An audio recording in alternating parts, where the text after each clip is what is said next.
Hey guys, it's me, AdrianUnknown. I know it's been a while, but I've been working a lot. I work in the cannabis industry now, legally. And yeah, it's been awesome. Today is one of the first days that I get to go fishing because I just got my license again, renewed. I'm here at the NMSU pond, as you can see. And right there, there's a pretty good sized bass, a black bass. I'm not sure if you can see him just right. See if I can get him. He's over a foot for sure. Definitely over a foot. But yeah, I'm here at NMSU Alumni Pond, known as the Aggie Pond. And there are fish in here for sure. So I'm gonna try and catch some. I brought a few different poles, a couple setups, and I brought my own homemade fishing rod holder. I'm gonna show you guys how I made it. I made it specifically so I can go river fishing or bank fishing. It's like heavy duty. Watch, I'll show you. So here is my homemade fishing rod holder. I found some of this stuff at the greenhouse. It's evidently made so you can like put it in the ground and put gate or like a fence. What is it called? Wire? It's to make a fence, right? But it's like angle iron. It's has an angle to it, so you can't bend it. And this right here, it's just a solid piece of metal from the top of a fence post.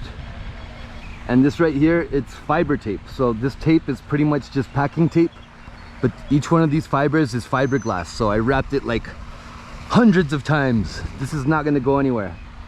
So this is my homemade fishing rod holder, and just find you a nice clear spot,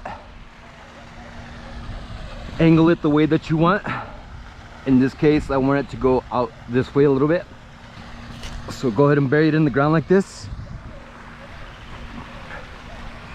This is far superior to these little squiggly things, and I'll show you why. Okay, check this out. Here's a little squiggle, right? You can get these at any Walmart, Kmart, whatever.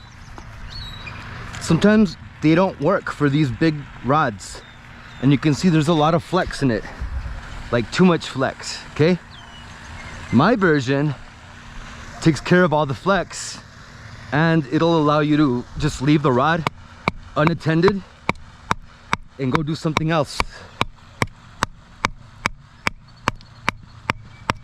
Look at this, solid as a rock, guys. I can catch a big catfish or a big carp, not gonna go anywhere. And yes, I brought my stick with me. If you use a metal hammer, it will mushroom this out and mess it up. You don't want that. Here we go. See how tight it was? Look at this. Boom. Perfection. Now if I was a big ass catfish or something, look at that, no flex. Amazing. We're gonna set this up for bottom fishing for big catfish, so we're gonna use a circle hook. In this case, we're gonna use this right here, and we're going to use a weight just like this to get it out there. Today we're going to be using some old chicken, some grilled chicken that I made the other day. This is my current setup right now because this is simple and it works. Just a small split shot and an Aberdeen hook, but we're gonna change that up, guys. So go ahead and chop it off there. Put your hook down where you're gonna find it again.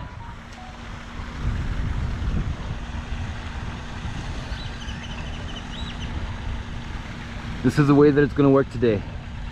The first thing that we put on is going to be your sliding weight, because it goes up and down. Okay? Just like that. Secondly, we're going to put on the hook. The way that I like to tie these is a snell. To tie a snell, a simple snell, make you a loop like this of line, stick it through the head of the hook, usually the front like this, okay?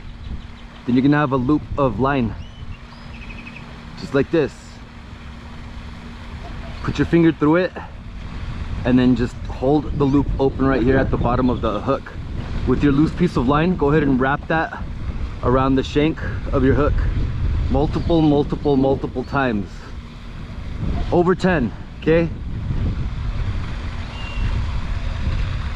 This is the simplest way that I figured to tie a snell when you get to a lake or whatever.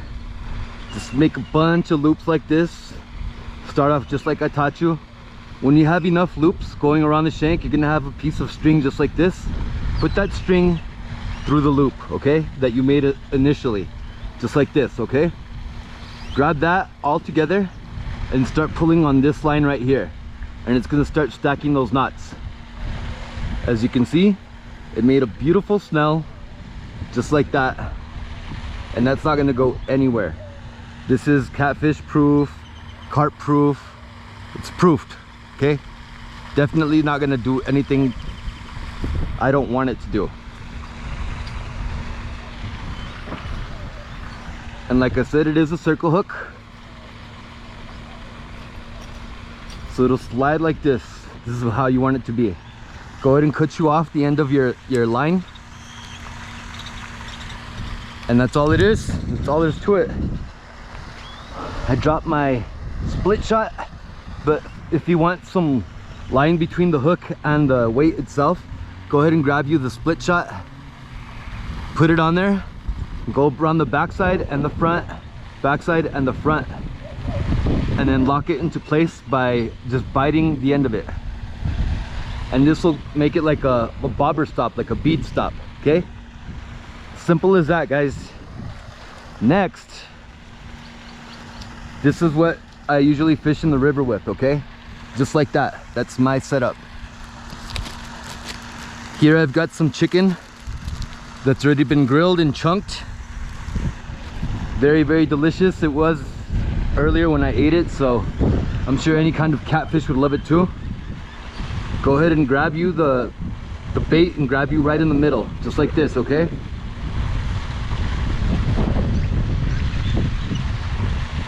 And always make sure that the tip of your circle hook is clean. That's gonna be the number one, your friend whenever you catch the fish. Just like that. That's my setup, guys.